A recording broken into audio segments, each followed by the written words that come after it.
بسم اللہ الرحمن الرحیم۔ تمام امن ٹی وی کے دیکھنے والے ناظرین کا شکریہ۔ آج ہم آپ کے سامنے ایک نئے موضوع کے ساتھ پیش ہوئے ہیں کہ اتنا پیارا ملک ہونے کے باوجود اللہ تعالیٰ نے اتنی پیاری سرزمین دی ہے اور اتنے پیارے لوگ دیے ہیں، اس کے باوجود کیا مسئلہ ہے کہ ہمارے ہاں کرپشن اتنی زیادہ کیوں ہوتی ہے اور اس کی کیا وجوہات ہیں؟ تو اس کا تدارک کیسے کیا جا سکتا ہے، پاکستان کے اندر کرپشن کو کیسے ختم کیا جا سکتا ہے، آج ہم اس موضوع پر بات کریں گے۔ اصل میں کیا ہے کہ اگر جسم کے اندر جب کوئی پھوڑا یا پھنسی نکل آئے تو اس کو فوری طور پر ختم کیا جاتا ہے، اس کا علاج کیا جاتا ہے۔ ہمارے ملک پاکستان کے جسم کے اوپر بہت سارے پھوڑے اور پھنسیاں ہیں جن کا ہم علاج نہیں کر رہے۔ اگر علاج نہ کیا جائے تو کیا ہوتا ہے، وہ کینسر کی شکل اختیار کر جاتا ہے اور یہ جو کینسر ہے آہستہ آہستہ موت کا سبب بنتا ہے۔ تو اس کے لیے اس کا علاج کرنا بہت ضروری ہے۔ تو پاکستان کے اندر کیوں کرپشن ہو رہی ہے اور اس کو کیسے ختم کیا جا سکتا ہے، آج ہم اس پہ بات کریں گے۔ اصل میں ہمارے ہاں سب سے جو بڑی وجہ ہے کرپشن کی، وہ دین سے دوری ہے۔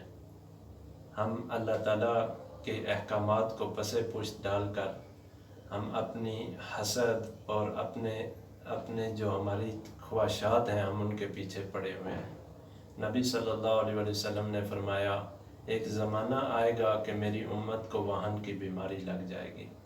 صحابہ اکرام نے پوچھا، یا رسول اللہ وہن کیا ہے؟ نبی صلی اللہ علیہ وسلم نے فرمایا کہ حب الدنیا و کراہیت الموت، کہ دنیا کی محبت لوگوں کے اندر پیدا ہو جائے گی اور موت سے نفرت ہو جائے گی، انہیں یاد بھی نہیں ہوگا کہ ہم نے مرنا بھی ہے۔ تو اصل میں سب سے بڑی وجہ یہ ہے کہ ہمیں آج وہن کی بیماری لگ گئی ہے۔ ہماری دنیا سے محبت، دنیا سے امیدیں اتنی زیادہ ہو چکی ہیں کہ ہم سمجھتے ہیں کہ ہم نے اس دنیا کے اندر ہمیشہ ہمیشہ کے لیے رہنا ہے، ہم نے مرنا نہیں ہے، ہم نے اللہ تعالیٰ کے سامنے پیش نہیں ہونا ہے، ہمارے اعمال کا بدلہ نہیں دیا جائے گا، اچھے اور برے عمل ہمارے نہیں دیکھے جائیں گے۔ تو اس لیے سب سے بڑی وجہ یہ ہے کہ اس لیے ہماری قوم کے لوگ جو ہیں اکثر غلط کاریوں کے اندر پڑے ہوئے ہیں۔ تو اس لیے علماء کرام کو چاہیے کہ ایک تو لوگوں کو معاملات کے اوپر اور معاشرت کے اوپر یعنی کہ اس پہ خوب بیانات وغیرہ کیے جائیں اور مساجد میں ممبروں سے اس بات کی تبلیغ کی جائے کہ اصل زندگی جو ہے وہ معاملات اور معاشرت ہے۔ ہم اصل میں کیا ہوا کہ ہم دین صرف نماز روزے کو سمجھتے ہیں کہ نماز روزہ ہی دین ہے، حالانکہ نماز روزہ تو دین کا ایک رکن ہے۔ اصل پورا دین جو ہے وہ ہماری پوری زندگی ہے، ہمارا اٹھنا، ہمارا بیٹھنا، ہمارا چلنا، ہمارا پھرنا، ہمارا بات کرنا، ہماری معاشرتی زندگی، ہماری معاملاتی زندگی، ہمارا بزنس، یہ ساری چیزیں دین ہیں۔ اس کے لیے ہمیں ہر چیز کے اندر دیکھ کر چلنا چاہیے کہ اس میں میرے دین کا کیا حکم ہے، میرے اللہ اور اللہ کے رسول صلی اللہ علیہ وسلم کا کیا حکم ہے اور نبی صلی اللہ علیہ وسلم کی اس معاملے میں کیا تعلیمات ہیں، کہیں میں اللہ اور اللہ کے رسول کو ناراض تو نہیں کر رہا۔ دوسری جو وجہ ہے وہ ہے غلط نظام حکومت۔ اصل میں جو پاکستان کا جمہوری نظام ہے وہی غلط ہے۔ اکثر میرے دوست جو ہیں وہ مجھ سے کہتے ہیں کہ آپ ہمیشہ جمہوری نظام پہ تنقید کرتے ہو، تو میں ان سے کہتا ہوں کہ آپ اس جمہوری نظام کو دیکھ لیں اور اسلامی نظام کے ساتھ اس کی مطابقت کریں تو آپ کو پتہ چلے گا کہ اس جمہوری نظام کا ہر عمل وہ اسلام کے مخالف ہے، ہر چیز جو ہے وہ اسلام کے مخالف ہے۔ اصل میں شرعی نظام کو ختم کرنے کے لیے جو غیروں نے نظام پیدا کیا تھا وہ یہ جمہوری نظام ہے، جس کے اوپر آج ہم چل رہے ہیں اور جس کی بقا کی ہم لوگ آج جنگ لڑ رہے ہیں۔ حالانکہ اسے تو چاہیے تھا کہ ہم اس نظام کو اپنے ملک سے باہر نکال پھینکتے ہیں، اور اس نظام کو نکالنے کی بجائے ہماری مذہبی اور سیاسی جماعتیں جو ہیں اس کو مضبوط کر رہی ہیں دن بدن۔ یہ ایسے ہی ہے جیسے کہ گاؤں کے اندر ایک کنویں کے اندر کتا گر گیا تو وہ گاؤں کے علماء کرام کے پاس گئے اور ان سے پوچھا جی ہمارے گاؤں کے کنویں میں کتا گر گیا ہے، تو آپ بتائیں جی ہمارے کنویں کا پانی کیسے پاک ہوگا؟ تو کسی ایک عالم نے کہا کہ آپ جائیں جی اس میں سے 10 ڈول پانی نکال لیں تو آپ کا کنواں پاک ہو جائے گا۔ لیکن پھر بھی بدبو وہیں کی وہیں رہی، پانی پاک۔ پھر وہ دوسرے کے پاس گئے، تیسرے کے پاس گئے، اسی طرح سب یہی کہتے رہے کہ کنویں میں سے پانی نکالو، 10 ڈول پانی نکالو تو تمہارا کنواں پاک ہو جائے گا، لیکن کسی نے کتا نکالنے کے لیے نہیں کہا۔ اگر کوئی کتا نکالنے کے لیے کہہ دیتا تو پاک ہو جاتا۔ اسی طرح ہمارے ملک کے اندر وہ جمہوری نظام کو تو صحیح کرنے کے در پہ لگے ہوئے ہیں، آئین کی یہ شک ایسے کر دو، اس شک کو ایسے کر دو، یہ نکال دو، یہ ڈال دو، لیکن اصل جو کتا ہے کنویں میں، یہ جمہوری نظام اس کو نہیں نکال رہے۔ تو بنیادی جو ہمارے ملک کے اندر جو بنیادی کرپٹ چیز ہے وہ یہ جمہوری نظام ہے۔ آپ خود دیکھیں کہ ایک MNA یا MPA کو حکومت میں آنے کے لیے کتنے پاپڑ بیلنے پڑتے ہیں، کس طرح وہ لوگوں کے پیسے دے کے ووٹ خریدتا ہے، کس طرح گاؤں کے جو چودھری ہیں ان کو اپنے قبضے میں کرتا ہے، کس طرح جا کے برادریوں کے اندر یعنی کہ وہ بیٹھ کر برادریوں کو اپنے حصار میں لے کے اپنے ووٹ حاصل کرتا ہے، پیسے بے شمار پیسہ خرچ کیا جاتا ہے، بے شمار طاقت خرچ کی جاتی ہے۔ چھوٹے چھوٹے گروپ اور گروہ انہوں نے بنائے ہوتے ہیں جو کہ گاؤں وغیرہ کے اندر یا گاڑیاں دی جاتی ہیں، ان کو گنے دی جاتی ہیں، ان کو پیسہ دیا جاتا ہے، ایک پورا بدماشیہ والا سسٹم بنایا جاتا ہے، صرف کیا ایک MNA کے بننے کے لیے۔ اب جب وہ بنتے ہیں تو پھر ایک کھینچا تانی شروع ہو جاتی ہے، جی اب وزیر اعلیٰ کون بنے گا اور وزیر اعظم کون بنے گا۔ تو اس کے اندر پیسے کا جوڑ توڑ چلتا ہے، تعلقات چلتے ہیں، کرپشن ہوتی ہے، ووٹ خریدے جاتے ہیں کروڑوں میں، اربوں کے اندر پیسے دے کے ایک یعنی کہ MNA MPA کو خریدا جاتا ہے۔ تو یہ سارا کرپٹ نظام ہے۔ اور آپ خود بتائیں، جو آدمی پیسہ لگاتا ہے کیا اسے پیسہ کمانا نہیں ہے؟ ہاں اسے پیسہ کمانا ہے۔ پھر وہ کیا کرتا ہے؟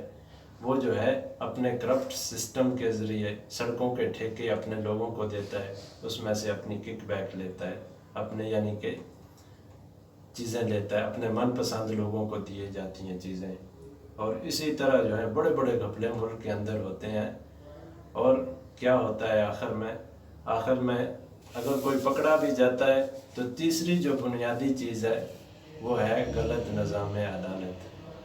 پھر وہ اس کی کرپشن جو ہے وہ عدالت کے اندر چلی جاتی ہے، اور عدالت جو ہے کیا کرتی ہے؟ عدالت اس کے لیے ایک بینچ بٹھا دیتی ہے، ایک عدالتی بینچ بٹھا دیا جاتا ہے، اس کا جو کیس ہے وہ IB کو پیش کیا جاتا ہے، IB پتہ چلتا ہے جی کہ IB ناکام ہو گئی ہے۔ یہ تو اسی طرح ہی ہے کہ ایک آدمی تھا تو اس نے ایک نوکر رکھا، اس کو کہا کہ آپ نے مجھے ہر روز 1 کلو دودھ پلانا ہے۔ تو چند دن تو دودھ خالص ملتا رہا، لیکن پھر نوکر نے کیا کیا کہ 1 پاؤ دودھ خود پینا شروع کر دیا۔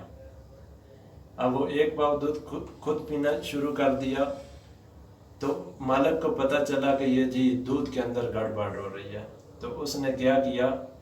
اس نے ایک اور نوکر جو ہے اس کی نگرانی کے اوپر رکھ دیا کہ تم نے اس پہ نظر رکھنی ہے کہ یہ دودھ کے اندر کرپشن نہ کرے۔ تو اب کچھ دن تو خالص ملتا رہا، لیکن بعد میں دونوں مل گئے اور پاؤ دونوں نے پینا شروع کر دیا، اور آدھا کلو دودھ کے اندر آدھا کلو پانی ملا کے مالک کو پلانا شروع کر دیا۔ مالک کو پتہ چلا جی پھر گڑبڑ ہو رہی ہے، تو مالک نے کیا کیا؟ ایک اور نوکر ان کے اوپر رکھ دیا کہ آپ نے ان کی نگرانی کرنی ہے۔ تو 4 دن تو خالص ملا، لیکن پھر تینوں مل گئے اور تینوں نے 1 پاؤ پینا شروع کر دیا۔ تو مالک کو 1 پاؤ کے اندر صرف 1 پاؤ کے اندر 3 پاؤ دودھ ملا کے پلانا شروع کر دیا۔ اس سے مالک کی صحت بھی گرنا شروع ہو گئی۔ تو اب پھر پتہ چلا جی مالک صاحب کو کہ گھپلا ہو رہا ہے، دودھ کے اندر گڑبڑ ہو رہی ہے۔ تو انہوں نے کیا کیا؟ ایک چوتھے آدمی کو ان کی نظر کے لیے رکھ دیا کہ آپ نے جی ان کی نگرانی کرنی ہے، ان پہ نظر رکھنی ہے۔ اب 4 دن تو خالص ملا، لیکن چاروں مل گئے۔ جب چاروں مل گئے تو انہوں نے کہا اب دودھ تو 1 کلو ہے، اگر پاؤ پاؤ ہم پئیں گے تو مالک کو کیا پلائیں گے؟ تو انہوں نے ایک مکمل پلان بنایا، اور جب مالک رات کو سو جاتا تو مالک کے اونٹوں پر اور مونچھوں پر وہ دودھ کی تھوڑی سی ملائی لگا دیتے۔ صبح مالک اٹھتے اور پوچھتے آپ نے مجھے دودھ نہیں پلایا؟ کہتے جی شیشہ لاؤ، یہ دیکھیں جی مالک آپ نے دودھ پیا تھا، ابھی بھی اس کی لگی ہوئی ہے آپ کے اونٹوں پہ۔ تو یہ ہمارا نظام ہے کہ یعنی کہ جو کوئی آدمی اگر کرپشن کرتا ہے تو اس کی کرپشن جب عدالت میں جاتی ہے تو پتہ چلتا ہے جی جج خرید لیے گئے ہیں، یا جو عدالت کے اندر جو بینچ بنایا جاتا ہے پتہ چلتا ہے اس کو خرید لیا گیا ہے۔ پھر معاملہ ایجنسیوں کے پاس چلا جاتا ہے، پولیس کرپشن اینٹی کرپشن کے پاس، IB MI FIA نیب سب کے پاس معاملہ جاتا ہے، تو پتہ چلتا ہے جی جو لوگ انوالو تھے وہ سارے خریدے جا چکے ہیں، اور آخر میں کیا ہوتا ہے وہ باعزت بری ہو کر وکٹری کا نشان بنا کر چلے جاتے ہیں، اور سارا حکومتی نظام اور سارا ملک دیکھتا رہتا ہے کہ ایک کرپٹ آدمی باعزت بری ہو کے جا رہا ہے۔ تو اس کے لیے کیا عمل کیا جا سکتا ہے کہ ہمارے ملک کے اندر سے کرپشن ختم ہو جائے، ہمارے ملک سے یہ ساری چیزیں ختم ہو جائیں؟ اس کے لیے صرف ایک ہی چیز ہے، وہ ہے شرعی نظام، اسلامی شرعی نظام۔ اگر ہم اسلامی شرعی نظام کو ملک کے اندر لاگو کریں گے تو انشاءاللہ یہ ساری جتنی بھی بیماریاں ہیں خود بخود ہی ختم ہو جائیں گی۔ آپ خود بتائیں کہ جب ایک چور کا ہاتھ کٹے گا تو کوئی چوری کرے گا؟ حضرت مولانا مکی صاحب فرماتے ہیں کہ میں نے ایک حکومتی عہدیدار سے بات کی، میں نے کہا پاکستان کے اندر اسلامی نظام ہونا چاہیے اور شرعی سزائیں ہونی چاہیے، تو وہ کہنے لگے مولانا صاحب آپ کیا بات کرتے ہیں، اگر ایسا ہوا تو آدھے ملک کے ہاتھ کٹ جائیں گے۔ تو مولانا صاحب کہتے ہیں میں نے فرمایا کہ دیکھو اگر ایک درخت کے اوپر 20 پرندے بیٹھے ہوں تو آپ ایک کا نشانہ لے کے گولی چلاؤ تو باقی 19 بیٹھے رہیں گے؟ کہا نہیں جی بالکل نہیں، وہ اڑ جائیں گے۔ کہا آپ ایک کا ہاتھ کاٹ کے تو دیکھو، دیکھنا باقی سارے چور ایسے ختم ہوں گے کہ آپ کو پتہ ہی نہیں چلے گا، ایک کا سر قلم کر کے تو دیکھو، اگر کبھی ملک کے اندر پھر قتل ہو گیا تو بتانا۔ تو اس لیے اسلامی نظام نافذ کرنا ہوگا ملک کے اندر، اور اسلامی شرعی سزائیں جو ہیں ان کو نافذ کرنا ہوگا۔ سلمان بن عبد الملک یہ اموی خلیفہ تھا، ولید بن عبد الملک کا چھوٹا بھائی، تو یہ بڑا عیاش تھا، بڑا عیاش پرست۔ تو اس نے آتے ہی سارے شرعی قانون جو ہیں اپنی مرضی کے بنانے شروع کر دیے اور قاضی کے بغیر خود فیصلے وغیرہ شروع کر دیے۔ تو اس کے زمانے کے اندر اسلامی سلطنت کے اندر بہت زیادہ کرپشن اور قتل و غارت اور چوری چکاری شروع ہو گئی۔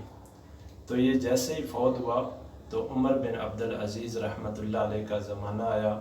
عمر بن عبدالعزیز مسجد میں تھے جب ان کی خلافت کا اعلان ہوا، اور عمر بن عبدالعزیز رحمۃ اللہ علیہ نے صرف اتنی بات فرمائی کہ آج کے بعد پوری طرح سے صحیح اسلامی شرعی سزاؤں کا نفاذ ہوگا اور اسلام کے مطابق فیصلے کیے جائیں گے۔ تو فرمایا جاتا ہے، کتابوں میں لکھا ہے کہ عمر بن عبدالعزیز مسجد سے گھر پہنچے تھے اور پورے ملک کے اندر بددیانتی، چوری چکاری، ہر چیز ختم ہو چکی تھی، اور ان کا زمانہ سلطنت کے اندر مسلمانوں کو اتنا سکون تھا کہ آج بھی یعنی کہ ان کو یاد رکھا جاتا ہے تاریخ کے اندر، اور تاریخ کے اندر انہیں عمر ثانی کہا جاتا ہے، یعنی کہ دوسرے عمر رضی اللہ تعالیٰ عنہ۔ تو جب صحیح اسلامی نظام پیدا ہوگا، صحیح اسلامی نظام ملک کے اندر لایا جائے گا تو انشاءاللہ ہر طرف چین اور سکون ہوگا، ہر طرف امن ہوگا، مسلمانوں کی خوشحالی ہوگی، اور مسلمانوں کا جو رعب ہے، دبدبہ ہے، وہ دوسروں کے اوپر ہوگا۔ اصل میں کیا وجہ ہے کہ غیر مسلم یہودی نصرانی کیوں نہیں چاہتے کہ اسلامی نظام کسی ملک میں آئے؟ کیونکہ انہیں پتہ ہے جب اسلامی نظام آئے گا تو امن پیدا ہوگا، اور جب امن پیدا ہوگا تو پھر اس کی دیکھا دیکھی جو ہے ساری دنیا کے اندر اسلامی نظام پھیل جائے گا۔ انہیں یہ قبول نہیں ہے۔ ان اسلامی نظام کے ذریعے یا امن کے ذریعے ان کے مفادات حاصل نہیں ہوتے، پھر وہ جنگیں کہاں لگائیں گے، پھر وہ دنیا کو کس طرح کنٹرول کریں گے، اور پھر گریٹر اسرائیل کس طرح بنے گا، اور پھر ان کے مفادات کس طرح پورے ہوں گے؟ اگر ہم ان کے نظام کو ملک سے باہر نکال پھینکیں گے۔ تو اس لیے میرے بھائیوں دوستوں اور میری قوم کے لوگوں، ہمیں اس بات کی فکر کرنی ہے، اس بات کی محنت کرنی ہے کہ کس طرح ملک کے اندر اسلامی نظام قائم ہو جائے، اور ملک کے اندر جو عدالتی نظام ہے وہ شرعی عدالتی نظام قائم ہو جائے۔ اور پھر علماء کرام کی بھی علماء کرام جو ہیں وہ بھرپور کوشش کریں کہ کس طرح یعنی کہ لوگوں کے اندر دین سے دوری جو ہے وہ ختم ہو سکے، اور لوگ یہ سمجھ سکیں کہ دین صرف عبادت نہیں ہے، ہماری پوری زندگی کا نام دین ہے، ہمارا اٹھنا بیٹھنا چلنا پھرنا ہر چیز دین ہے۔ اور کس طرح ہم یعنی کہ اپنی ہر ضرورت زندگی کے اندر یہ خیال رکھیں کہ اس میں اللہ تعالیٰ اور اللہ تعالیٰ کے رسول کا کیا حکم ہے۔ جس کام کو بھی کیا جائے اس کے اندر یہ دیکھنا چاہیے کہ اس میں اللہ تعالیٰ اور اللہ کے رسول کی ناراضگی تو نہیں ہے۔ اگر ناراضگی کا سبب بنتا ہے تو فوری طور پر اس کام کو چھوڑ دیا جائے، اور وہ کام کیے جائیں جس سے اللہ اور اللہ کے رسول کی خوشنودی حاصل ہو، تاکہ ہماری دنیا اور آخرت دونوں بن سکیں۔ جزاکم اللہ خیر۔